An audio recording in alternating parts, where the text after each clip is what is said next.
So today's Christians read the following verse in their Bible where it says, "If anyone will not welcome you or listen to your words, shake the dust off your feet when you leave that town or home. I tell you the truth, it will be more bearable for Sodom and Gomorrah on the day of judgment than for that town." They think that church-going Christian religious people should do that to anybody who doesn't come to church with them and become a Christian. And that's not it. No, you see, just above that in the very same chapter, he says to them, "Do not go among the Gentiles or enter any town of the Samaritans. Go rather only to the lost sheep of Israel." Basically, put it simple, he's only going to the religious people. So that means, they're only doing it to those who already religiously are doing it to others. Only shame the religious idiots who run around shaming others in the same way in the name of their religion.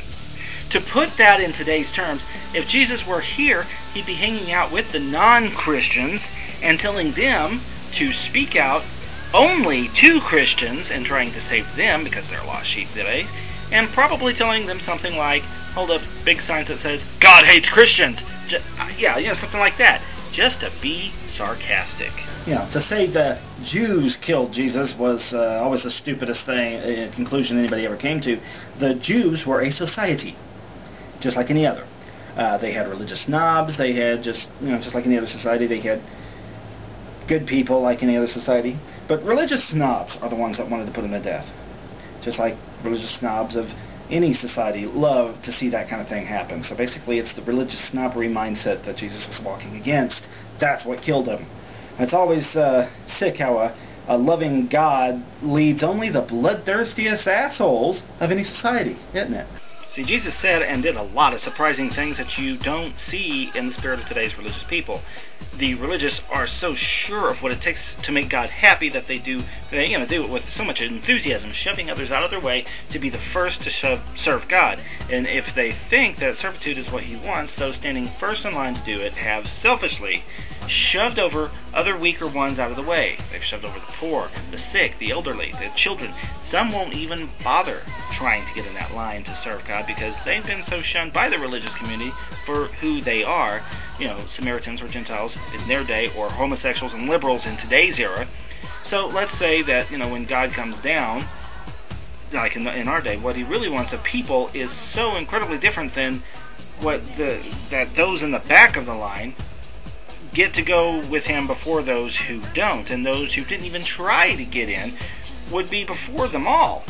Those who are at the front of the line, so sure of their place to heaven, may not even get in at all because, God's bus pulled in where they didn't expect. Sadly, so many flock to where they think is the right place to be, wanting to look so good in public that there's just, there's no true sincerity to be found anywhere in religion. It's not unusual for God to apparently tell his prophets that he hates their laws and their religions. Chapter 5 here in Amos, I think, is a prime example. It says, "Woe unto you that desire the day of the Lord. To what end is it for you? The day of the Lord is darkness, not light. I despise your feast days. Though ye offer me burnt offerings and your meat offerings, I will not accept them. So take away from me the noise of your songs. I will not hear the melody of your voices." Because, they weren't doing justly and loving mercy and walking humbly. They were doing unjustly to people they considered unclean. They were loving religion and therefore being unmerciful to those who weren't of the right religion. And they weren't walking humbly before God. No, they were walking quite cocky in front of the other people they said weren't of God. Sounds like today's church people. The first would be the last, and the last would be the first. You put this very situation in today's modern world, today's modern times, today's modern church. And here is what modern day Paul would be saying. What then shall we say? That the non-Christians who did not pursue eternal salvation have obtained it? A salvation that is by being decent human beings! But that church people who pursued intelligent design, killing gay marriage, destroying AIDS research, shoving prayer in schools, and the like, has not attained it. Why not? Because they pursued it not by faith, but as if it were a matter of having the right church and Savior. They stumbled over the stumbling stone. As it is written, "See, I lay in America," or wherever, "a stone that makes men to stumble, and a rock that makes them fall. And the one who stops discriminating against people, treats people tolerantly, and learns to stop bullying with their religion, won't have to have their asses smoted." smited, whatever. I don't know.